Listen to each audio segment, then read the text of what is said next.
Well, good morning, and I'm really glad that you all can be here. I am Reverend Neely Hicks. My full name is Nancy Neely Hicks, and I go by Neely. And I'm really glad that you all can be with us. We're getting started this morning talking about how advertising can help your local church around the holidays, and how Rethink Church and United Methodist Communications are participating in a program and leading a program called Reclaim Christmas.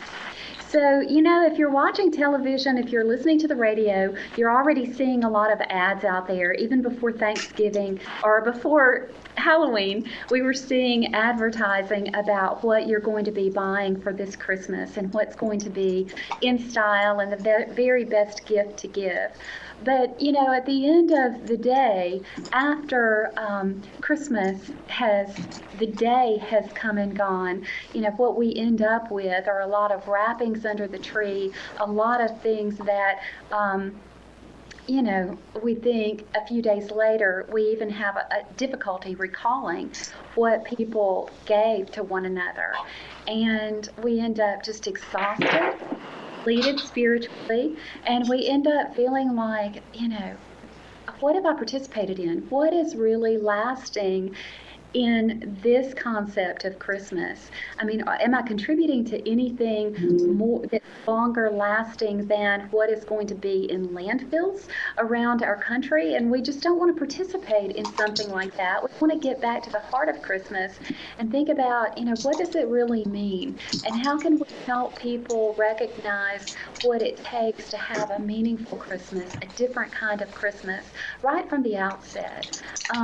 So Rethink Church is leading this movement through national advertising. I'll get into a little bit more of that soon. But I want to go ahead and invite my co-host, Dawn Linchick, to come on and be present with us. Dawn is in the Western PA Conference, and Dawn is a pastor, and she's the communications officer there. So good morning, Dawn. Good morning, Neely. I'm tweeting, which is why I'm looking to the side, because I'm getting everyone excited about Reclaim Christmas, and I'm excited to be here today with everyone. That's great. Well, Dawn is really the Twitter queen. Dawn is going to be talking about how social media can really impact your community so much more broadly than just traditional advertising. And by the way, that reminds me that for those of you who are tweeters as well, what we want you to do is to use the hashtag Reclaim. And I will type that in the chat box just so you can see what I'm talking about. So it's just the # and Reclaim. And that is a hashtag that we will be using on Twitter around this focus. And then also you can already see the chat area there. So just make sure that throughout the session that as you have questions and comments, just type them in there, and we will be addressing questions and comments along the way to keep this engaging. So Dawn, what do you want to say about what this focus means to you? Actually, I had something eloquently prepared for today, but my son called me. My son's in Utah. He's in the Air Force, and he just moved to Utah, and he's looking for a church and a place to be. And so he went to a United Methodist Church, and he was there, and he said, Mom, I was looking in the bulletin for things that they do. And I said, what do you mean things that they do? And he said, activities and ways that I can get involved. And he said, you always took us to a homeless shelter on Thanksgiving to serve dinners, and you always had us doing different things to be a part of the community. And I noticed that church didn't have that. And so I think that is the essence of what we're talking about, is reaching those seekers, those people trying to make a difference and trying to have their faith expressed in a different way than we're used to. Mm-hmm. I think you're right. And this whole emphasis around Reclaim Christmas is based on a book written by Reverend Mike Slaughter, the pastor at Ginghamsburg Church. And Mike's book, the first book that he wrote about this was called Christmas is Not Your Birthday. And in that book, he really just spoke about how we've gotten off course. You know, we make it about ourselves, about what we're going to treat ourselves to at Christmas. And, you know, we really think about, you know, how is it that Christ's birthday is honored? And so with Mike, what he does is really talk about how, you know, at Christmas, if you're going to spend $500 on your family, oh, good. That's what I was reaching for. I wasn't trying to go off camera. It fell off the table, so there you go. But, you know, he's talking about how, you know, on your own birthday, go all out, do whatever you want to do. But at Christmas, remember Christ and do something that really honors the world for which he came. And anyway, so Mike actually challenges his congregation to match whatever their Christmas spending is in giving to the church so that they make a lasting impact in some of their missions, like in Sudan and just all over the world. So Ginghamsburg Church is really a leader in that. And I know a lot of our churches, big and small, do things that really create that emphasis around, you know, what are you going to do for Christ? What are you going to do for the world? And, you know, for me, I'm a huge Charles Dickens fan. And, you know, I think about in A Christmas Carol when Ebenezer had his, you know, redemption moment and his transformation, that he said, I will honor Christmas in my heart and try to keep it all year long. And I think that's really what we're getting at, is that this is not just, okay, so people are having trouble hearing me a bit, so I will see about, I tell you what, Dawn, you go ahead and take it and talk a bit more about what the Christmas is Not Your Birthday, what you think about that theologically, what you think this can mean for the church in terms of a different kind of Christmas. And I'm going to see about resetting my audio. And I have the bigger mouth. That's what I typed in the chat section. I think that we have a great opportunity in the church to redefine what the holiday season looks like. That it doesn't have to be this intense time to, you know, set up our Black Friday plans. I have a group of friends that every Black Friday they have a scheme for how they're going to tackle the stores and the way that they're going to do it, and they map it out. And in the church, I wonder if we spend that much time and that much energy mapping out not just what hymn we're going to sing, but really how we're going to reach people at this time of year and all throughout the year, because it isn't just about Advent. It is really throughout the year how we're going to have that Christmas presence coming into the world, being a part of the world, just as Christ did. He wasn't born in a palace, he was born in a manger. And he was born in a manger because they said that there was no room. And there's a lot of people that feel like that there's no room for them. And how can we as a church create a space to say there is room for you, and we're glad you're here and you're important, and we celebrate your presence with us. And we're not asking you just to come in, we're not asking you to come into our doors. We want to be where you are and where you need us to be. Mm-hmm. That's so important. And Dawn, you and I have talked before about how, you know, it's not just about us preaching to the people who are sitting there in the pews. Can you say a bit about that? And by the way, is my volume better? Your volume is better. I think it's better. I hope everyone else does. I'm watching as they respond. I think that people ask me the question again. I focus on the volume, and that is, look, I'm giving you the example of what's happening in our society. Is that we are a very ADD society, and I'm a living, breathing example of that. I have my Twitter feed going. I have my iPhone here. I'm listening, I'm typing to responses, and I think that some of our seekers have that same kind of 3-second attention span that we need to realize, and we can't use the same old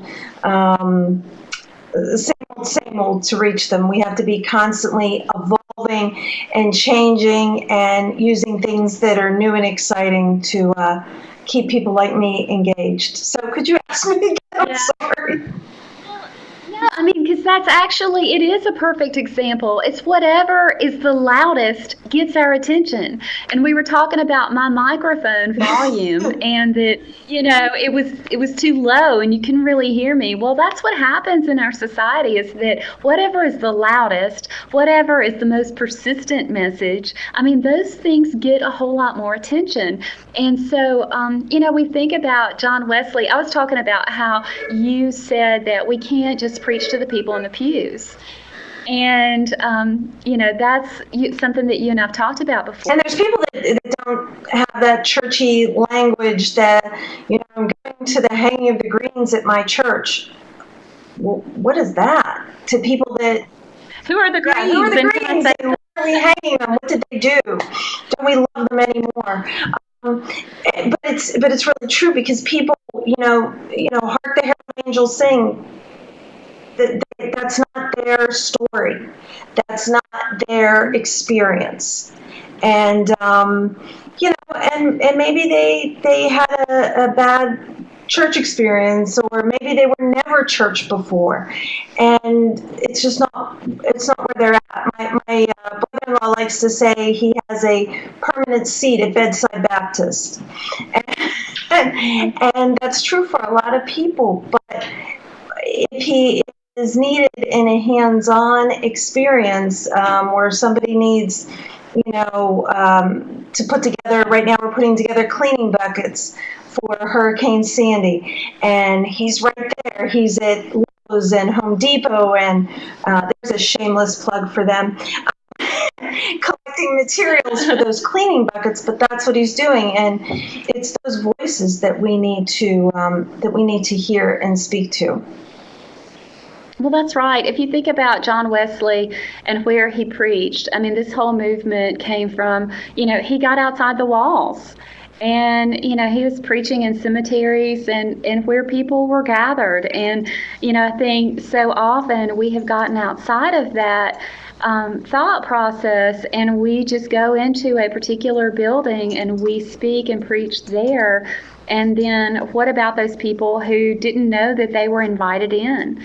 So the Rethink Church message is all about expanding our concept of church beyond Sunday morning, that it's, so that people, I think a lot of Christians get that, we know that, but do other people perceive that? And I think until we reposition ourselves in the public eye, that people will just continue to think that Christians are this group of people who meet on Sunday morning, do something that they don't know about, and then move on about their regular way of life. So the Rethink Church message is about really showing something different and showing that it's about relevant, that being a Christian is relevant, that it changes your way of life. It changes your perspective on both good and bad events in life.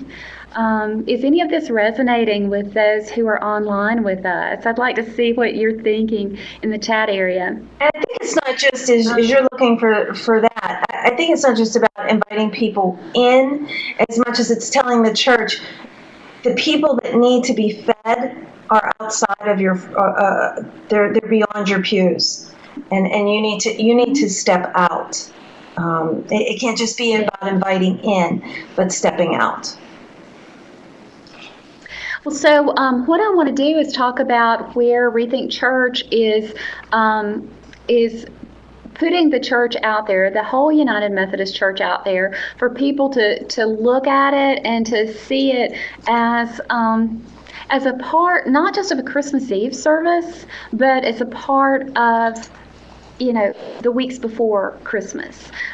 We call it Advent. People who are out there, outside of the church, they may not know what we're talking about when we say Advent, but yeah, Jill is saying that she appreciates programs like this that remind us and make it easier to step out. So yeah, I appreciate that, Jill. So what we're doing, I want to just hit a few highlights of what United Methodist Communications is doing through Rethink Church.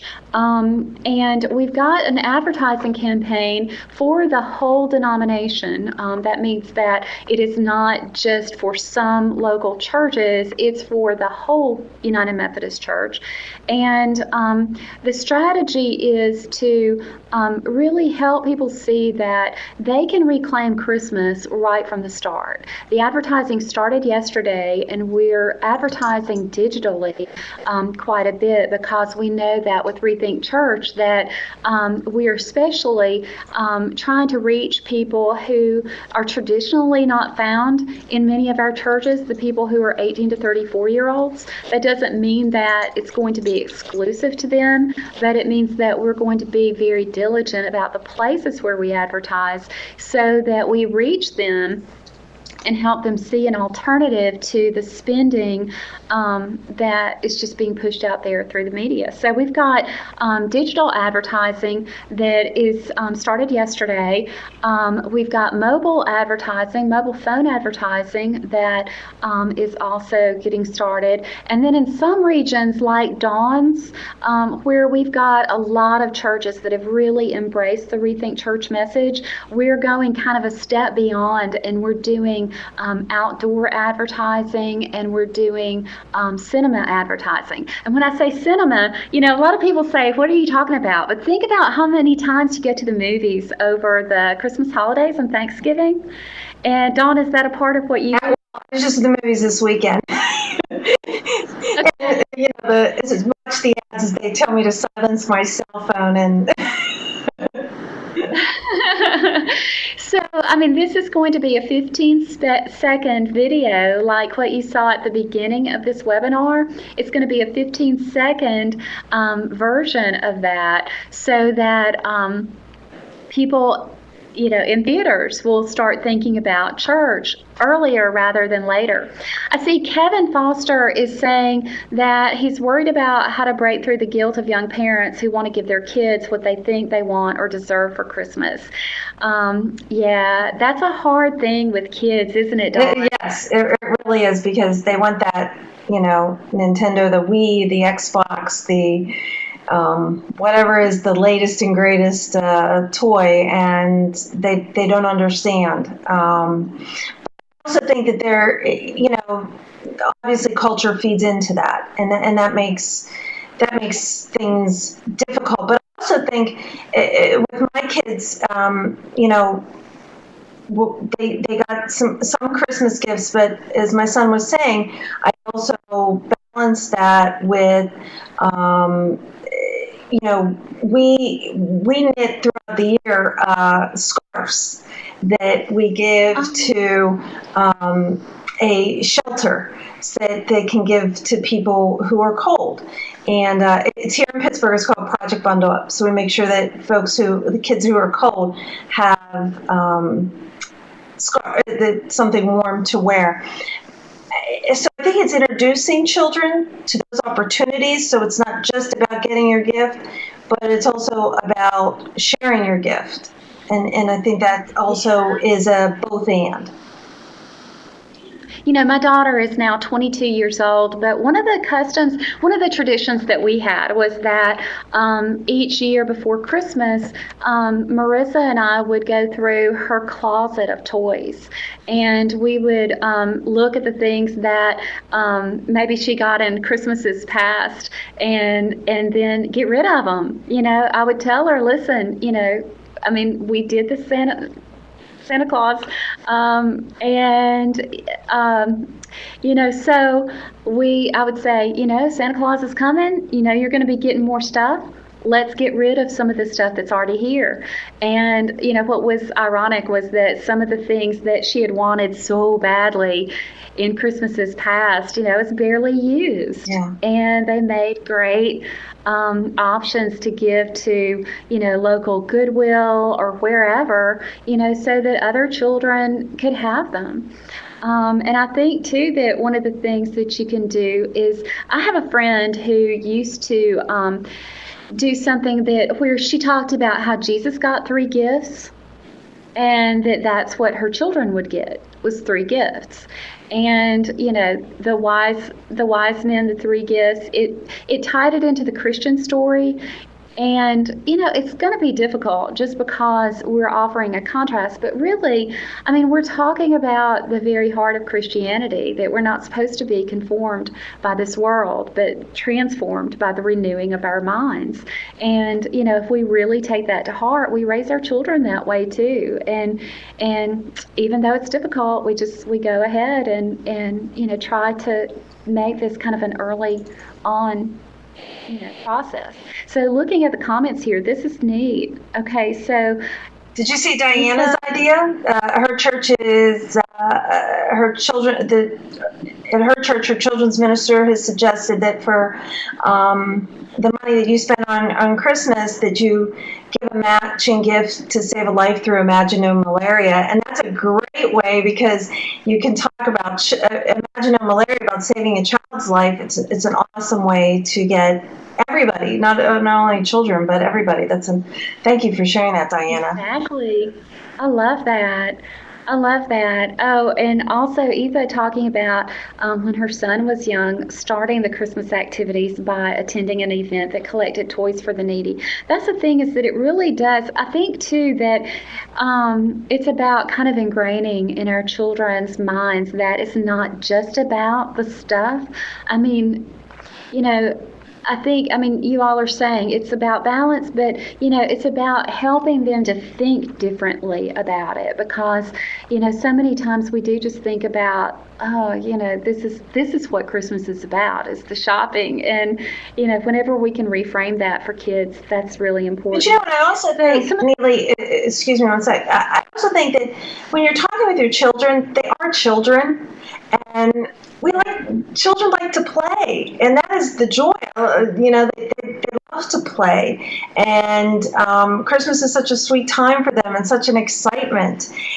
And I don't think we have to take that away from them, but I think we have to share with them that there are other boys and girls in the world who want to play too, and to have the same experience that they're having. Yeah. Kate is also talking about Heifer International, and see, I love that because I think, that's a great way to give back. And then you could even do something fun like, you can buy bees through Heifer International, and so you could do that for somebody and give them a jar of honey. So they still get something, but they get something consumable that they're going to enjoy, and they know that there's something out there that is lasting. That might not be, the best children's gift, but who knows? There's also knitting baskets. When you talk about the scarves that you knit, you can buy what they call a knitting basket through Heifer International, and it's like animals whose fur is used for knitting. Absolutely. But I think that beyond that, we're talking about giving to other projects and balancing out the gifts. But if you're okay with this, Neely, I would also like to say to the churches that it's not just about saying, will you give here, will you give there, but also about rethinking their ministry during Advent. I'm back to the hanging of the greens kind of thing, that perhaps we need to rethink the programs that we do and get out into the busy malls, into the busy areas, and create places for people to let them know that the church isn't just about a building down the street, but that we're on the street, we're with you during this time of year.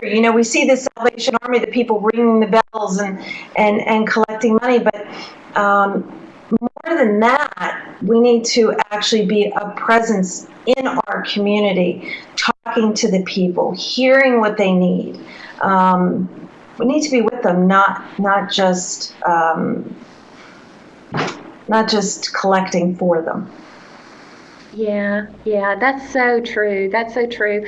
And I like, again, what Kate is saying about how, there are a lot of people in the world who would really rethink about going to church if they felt like church was making a difference. And that's the truth. So, Absolutely. So a couple other things that I want to mention around the advertising, which the advertising, when you think about it, I mean, what it does is it brings forth a new idea for people so that they start thinking, there's a lot of different competitors out there for attention and for volume in the public conversation, and so the church needs to be a part of that volume so that people think about church and think about Christ.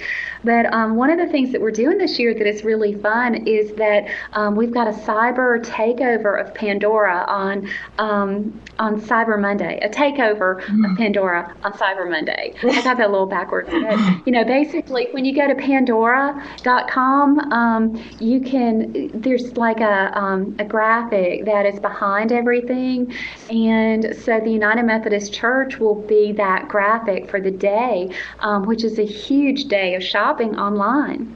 It absolutely is, and to use social media and to use that way of reaching out to people is incredible. The Rethink Church site, let me just emphasize this, it is for the seeker. It is designed to engage the seeker. It is not necessarily for churches, although we want churches to utilize Rethink Church in reaching out to the seeker. And social media is just, it's the way to go. And like I said, if I got my cell phone, I'm tweeting, I'm talking, I'm looking all around, and that is what people do today. And especially on Cyber Monday, they're bouncing. If they can click it, they're hitting it. And we want people to see us and get our message and hear that branding. Yeah. In fact, I mean, there's a really good story about last year when we ran advertising. Sometimes we hear from people who have seen the advertising, responded to it, and, they take the time to write us and share. And we heard last year from someone who saw an ad, Rethink Church, and I think it was on Pandora. And anyway, she clicked through thinking, oh, this is probably a mega church, and she wasn't into that.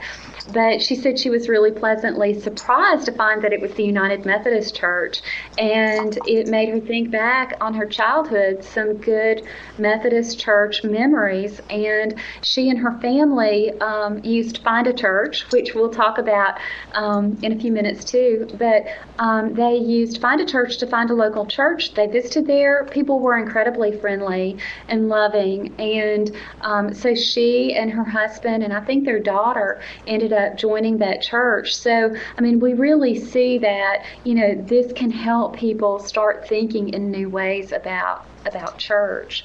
So we've got the Cyber Monday takeover on Pandora. One thing that's really great is that on rethinkchurch.org, we've got what's called an IP locator, which shows what is local to you, like the events and the at local churches. It shows up on rethinkchurch.org. Again, I'll go into more specifics on that in just a few minutes. But at this point, I want Dawn to share a bit about social media. Okay. Well, in fact, it was a question that Joe, he's listening in, and he has been tweeting me, asked about advertising, and he's actually, in some ways, I think he's answering his own question because we're talking back and forth on Twitter. I am a big supporter of social media. I am on Facebook, I am on Twitter, I'm on Pinterest. If there were more, I think I would be on more, but those seem to be the big ones for being the most active. When I pastored a local church, in fact, one of Facebook was just coming into its own. And I talked about Facebook, and there were people in my church, older folks, and they were saying, "Oh, I can't do Facebook. That's too complicated. Who wants to be on Facebook?" Now they're on Facebook all the time. They're haunting me with their games and their requests, and you know, and I'm not into the whole game thing on Facebook. I know, yeah, will you help me find my cow? I lost it on my farm. I need to, I just plowed the fields, and different things like that. So it's kind of fun. It's not a generational thing anymore. But Twitter is also making its presence known, especially with Hurricane Sandy. If you wanted to know what was going on in the country and going on in that part of the country and going on with that storm, you knew minute by minute as each thing happened, things changed. It was on the web, it was on Twitter, it was being tweeted about, and it was an incredible way to connect with that. If you are, we have an election tomorrow. If anybody hasn't had enough robocalls and seen enough fighting on Facebook, you can also go on Twitter and you see the hashtags, which detail people's opinions and where they're standing. But it is not about, well, you can use Twitter to advertise our Christmas Eve services at 7 o'clock on Christmas Eve. We hope you'll join us. It's a candlelight service. It's also a way to connect to the seeker, to say, here's what our church is doing. Here's where we'll be. We're making Christmas cookies for the soldiers. We are collecting stuff for the cleaning buckets for Encore. You can give to Encore via, your cell phone by texting to this number. And I think that seekers want to see that your church is engaged and active. And are you putting your people where your pews are? Are you getting out there? And they're watching you, they're reading about you, they're talking to you, they're seeing how you engage.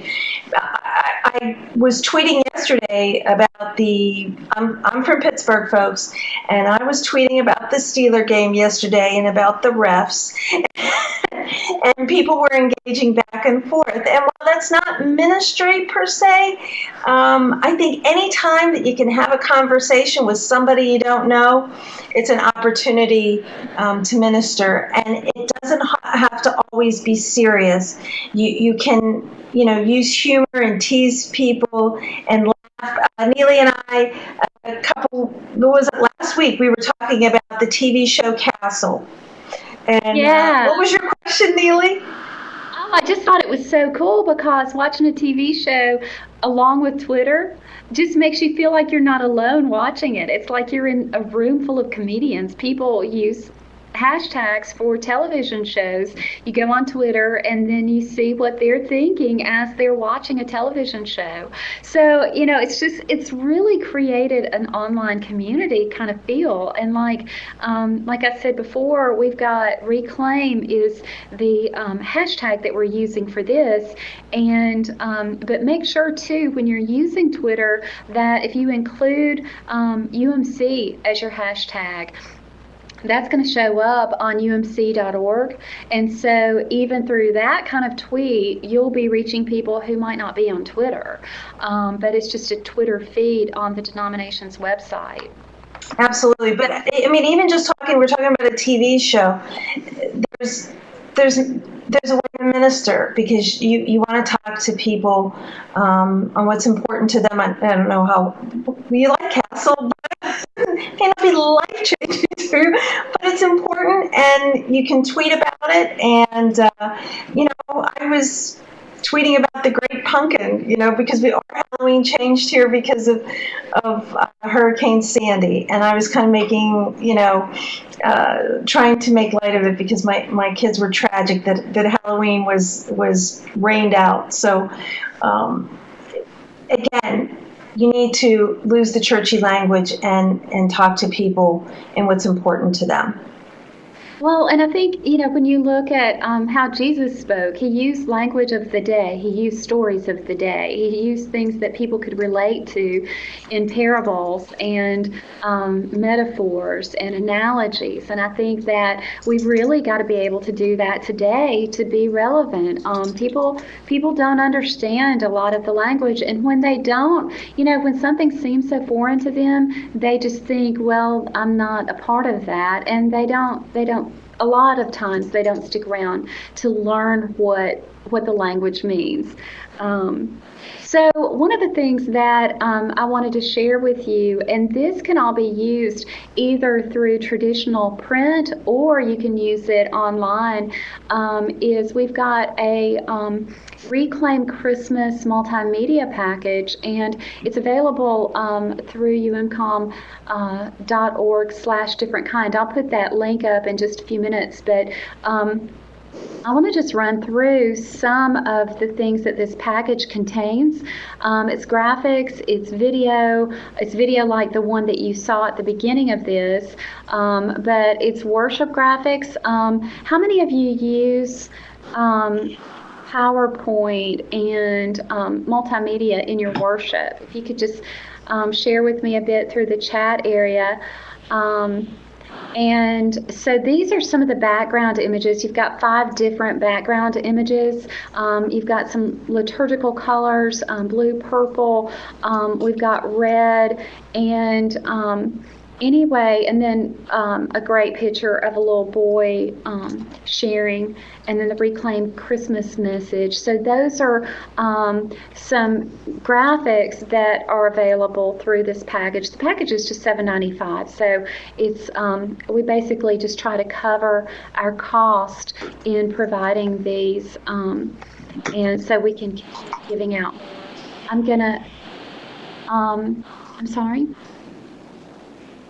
Okay, let's see. Audio has been lost. You're back. Anybody else? You're okay. You just beefed. I think you just faded for a second. And we're back, right? Yeah, we're back. I do want to show some of these other graphics. So I don't know. I hope you won't lose me through this. These are bulletin covers. And can you still hear me? Yeah. These are 3 options for bulletin covers. We did not create a different bulletin cover for each Sunday in Advent. We basically gave you 3 options. Some of our churches like to just use one bulletin cover and then print it for the whole month, because then they can, okay, so the audio is still not good. She said when you put up the graphic, we lose audio for a second. Okay, so anyway, those bulletin covers, what I was going to say is that a lot of churches like to just choose one cover, and then they take it to a local printer and get it printed, and they get more of a volume discount because they're printing one bulletin cover for the whole span of the Advent season. We've also got a really neat insert because, some people like to doodle, as they're listening. Sometimes people like to write down their thoughts about what's going on through their heads as the pastor is speaking. And so anyway, this, let me just share this for a second. This is a bulletin insert that we created. And it is around simplify, volunteer, and support, ways that you can reclaim Christmas. And so that's just a list that you can provide as an insert for your bulletins, or as the back of the bulletin cover.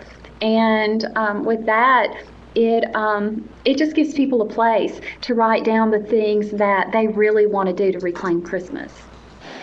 And while there's a bulletin insert, you can also, if you don't have a Twitter page for your church, maybe it's something you want to create, because you can also get people to tweet during your service, respond to your message, and give you some of the ideas. So rather than writing it down in fact, we were teasing a colleague here at work because she called to give, she was returning someone's call, and she said, "Can you grab a pencil?" And we were laughing laughing at her. You're like, how very 1950s of you. Because people don't grab pencils anymore. They type it in, they put it in their phone. So, people can tweet it and they can put it on Facebook, and it's a great way to have a dialogue in a different fashion. Yeah. Now, Diana is asking a question about those 3 topics, wondering if they go along with the different kind of sermon themes.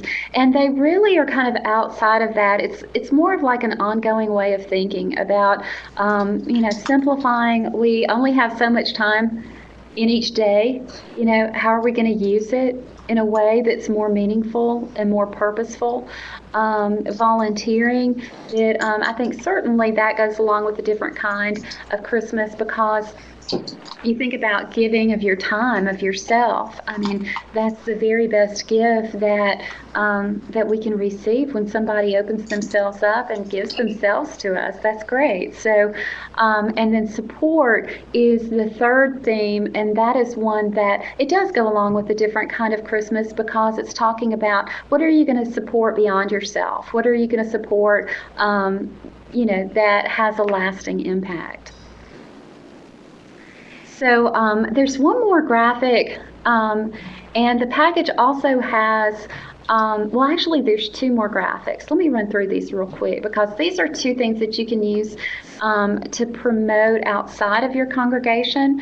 A poster that you can print 11 by 17, and this is something that you can even customize in Microsoft Word. It's very user-friendly, and so that's one of the things included in this package. And then additionally, there is an invitation card, which, I attended a church once that had invitation cards like this in their bulletin as an insert, and it's just like almost the size of a business card. And it's a great way to just give those to your church members. You customize it, and then your church members can carry those around in their wallets. And, even if you're out at a store and you talk with somebody and, you can say, we've got something special going on at our church. We've got a series that begins next Sunday. Would you want to come? And I think when people see a theme, it's a little bit easier for them to come into a church. Otherwise, not knowing what the pastor's going to preach about, to somebody who's not been in church for a long time, it can be a scary thing. And another way to use those cards, Neely, is when I have cards like that, I leave them if I'm at a restaurant, and along with my tip, I leave one of the cards for the waitress or waiter, and there's always opportunities to leave them in places that people can pick them up. Yeah, I'm going to go ahead and put up the web links just so that you make note of these. And let's see here. Where is it? Let's see. I put on the umcom.org different kind on the chat. Is that what you were looking to put up? Here we go. Here's what I did before. It has 3 different websites. And those are clickable. The top one is rethinkchurch.org, because you're going to want to go there and see the new changes that have to do with the geolocator, the IP locator, and you'll see all sorts of changes there. And then umcom.org/different-kind is the place that you go to more for the internal church resources, like the Mike Slaughter sermon series is a free download on that page. And I've also got that on your screen. If you see free downloads, you'll see that I've got the different kind of sermon series PDF. You can download it right there. I've got a Reclaim Christmas Facebook image, and Dawn and I both have that image on our Facebook pages. It's just a neat background image for any church to use. It's sized, the right size for the background image. And then the third link that I've got is for Cokesbury, which is their website, A Different Kind of Christmas by Mike Slaughter. As I said, it's based on the book Christmas Is Not Your Birthday, but They've got resources for youth, children, small groups. I mean, it's a full comprehensive series. I realize most people have already chosen their sermon series by this point, but you can participate in this no matter what time you come into this Reclaim Christmas concept, because so much of this is online. Dawn, do you want to speak about Find a Church and just the importance about that? I am so excited about Find a Church because it is, as I said, I pastored a local church, and I put up my, kind of generic information about, our services and things like that.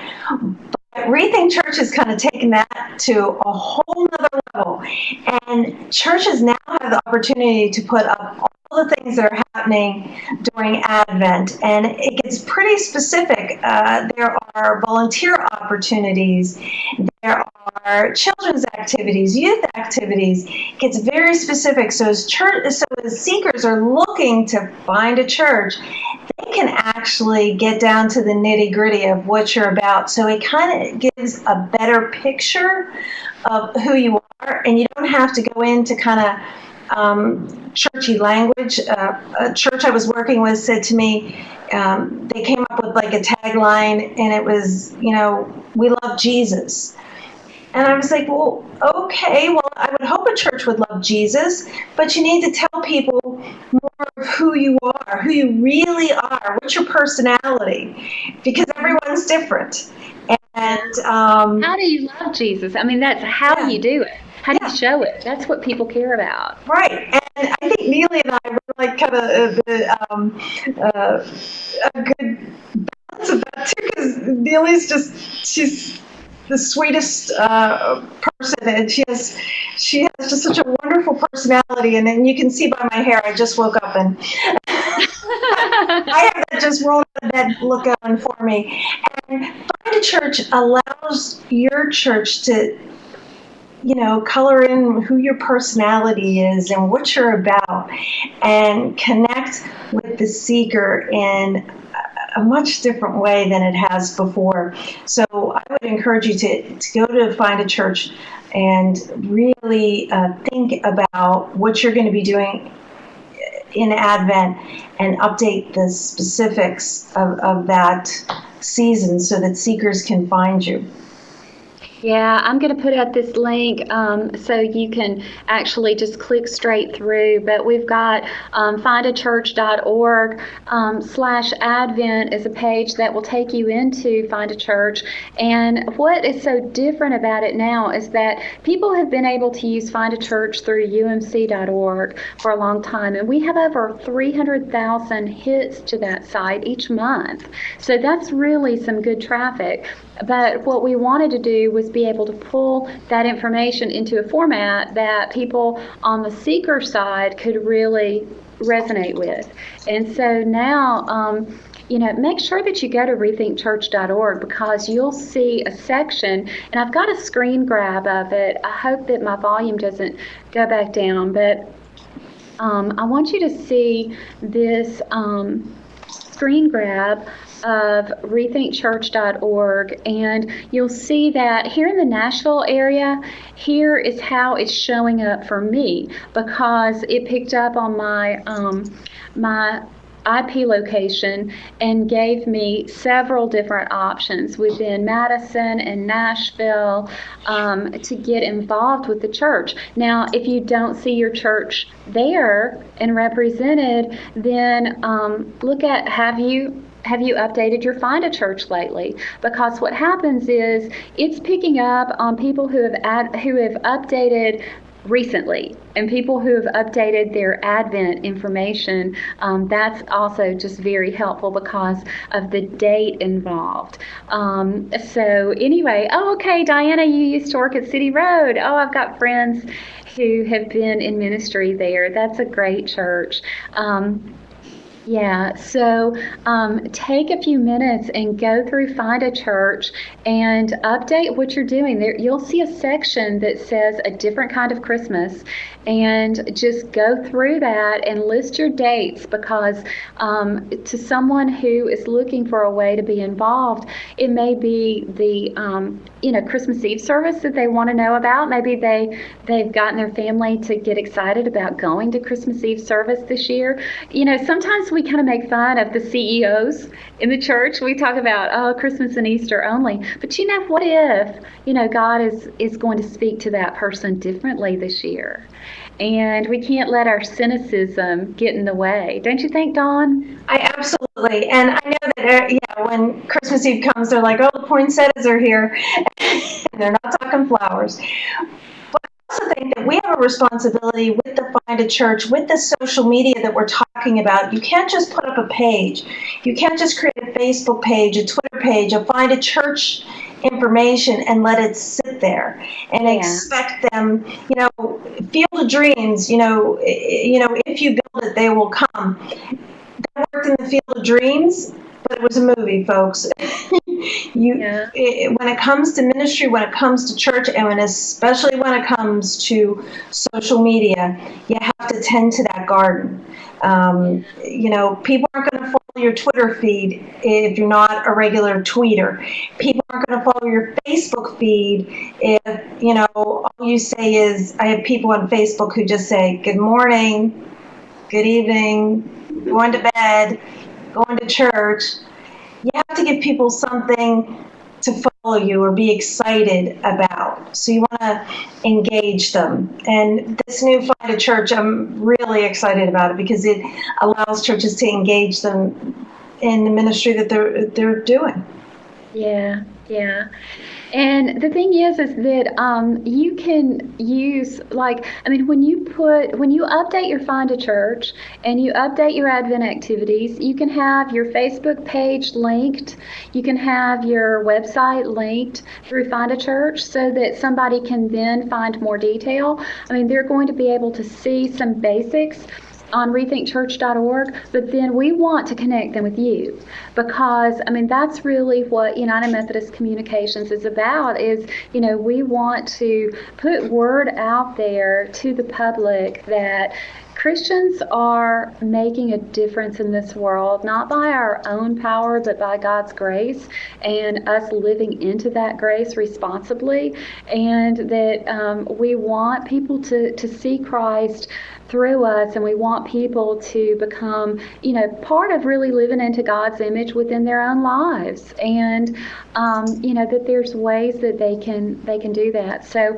we want to put the word out about the United Methodist Church, and then we want the churches to get involved to take that step to reach out their hands so that when the seeker is ready, that they find a welcome and receiving hand.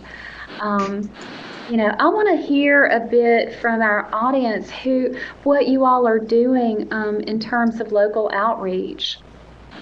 If you could share a bit about how, if any of you are doing something fun to engage people beyond your congregation at Christmas, let us know. I see that Kevin is using youth, children, and adult studies for a different kind of Christmas, and that's great. Those are all ways that people can get involved early in that movement. Don't you think, Dawn? Absolutely. And I see Diana has a question. They're doing a direct mail piece, and she's looking for graphics.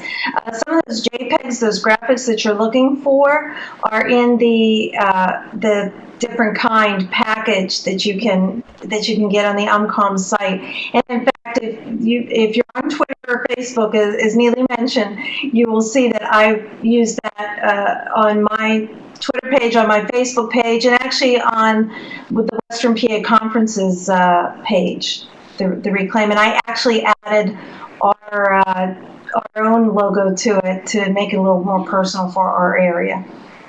Well, and that's great because that's the thing is that, you can really take these graphics and you can make them into your own. We've developed them for the church to use. And, if you go to umcom.org/differentkind, you'll see a link to purchase the $7.95 bundle that has the videos. The videos are great for putting on your Facebook page or putting on your website. And then there's all kinds of graphics that, you can edit them, customize them, make them your own. So yeah, I see. Saying that they're hosting a blood drive, a winter clothing drive, and a food drive is a way to express giving to others in our community. So that's terrific. I guess I would want to encourage you guys to keep sharing what's happening in your churches, whether you tweet it or put it on Facebook, so that other churches can share and celebrate and maybe even take some of your ideas and use them in their own congregations. Yeah. We really grow stronger by uniting with our connection. We've got this great connection, and I think sometimes we just fail to use it. But, Christmas especially, Advent especially, is a great time for churches to help one another, because, sometimes one church may have a blood drive, another church may have a food drive. Well, work together and promote the different ways that you can be in service together, and I think we'll all be stronger. I love the idea of a blood drive because I know they have a shortage because of Sandy. Mm-hmm. Yeah, I just saw that on the news this morning, so that's an awesome idea that they're calling for that. Mm-hmm. So we are almost at 1 hour, and I want to honor our time. I think, I had it in my mind that it was going to be about an hour. I don't know that I expressed that to anybody else. But anyway, are there any closing remarks that any of you want to share, Dawn, or questions that you have still that we've not answered? And Dawn, is there anything that you'd like to say? I look forward to connecting with all of you. I'm so glad you were here, and I'm going to continue tweeting throughout the Advent season, and I would invite you to tweet back with me, whether it's about Rethink Church or Reclaim Christmas, or whether it's just about what you're watching on TV. It's good for us to be in dialogue, and it was nice to be here with all of you today. Yeah, I really enjoyed it, and thank you all for participating. And I just posted my email address. Dawn, why don't you do the same? And then, if anybody has other questions that they want to ask, they can. And we just, one other thing I wanted you to know is that we've recorded this, and so we'll put this up online on the umcom.org/differentkind site, so that if there's portions of this you want to share out with another pastor or with your laity, you can do that. So thank you so much for being with us, and I'm not going to disconnect until I see that there's nobody else typing, so we'll give a moment here. Yeah, I think what I'll do is I'll close out by playing that video again. My colleague Sheila Harrison is in the room here with me, and she just suggested that. So, Dawn, you and I can both go silent. We'll close out with the video, and and I see Denise, though. Yeah, she's participating in Operation Christmas Child Processing Center. Okay, good. So, Denise, where are you? Let's see, it says New Hope Union, Charlotte, North Carolina. Okay, so, now Denise, if you tweet about that, I will retweet you, and I'm sure Dawn will too. I will too. Okay, so we'll go ahead and close out and go to the video. Like there's more chat coming. Maybe we're still talking. I don't want to cut anybody off. Yeah, Jen Rodia, who is the director of the Communications Ministry Group and Brand Engagement here at United Methodist Communications, is online with us. And that's Jen thanking everyone. So we'll go to the video now, and we look forward to just continuing this conversation online. Thank you. God bless.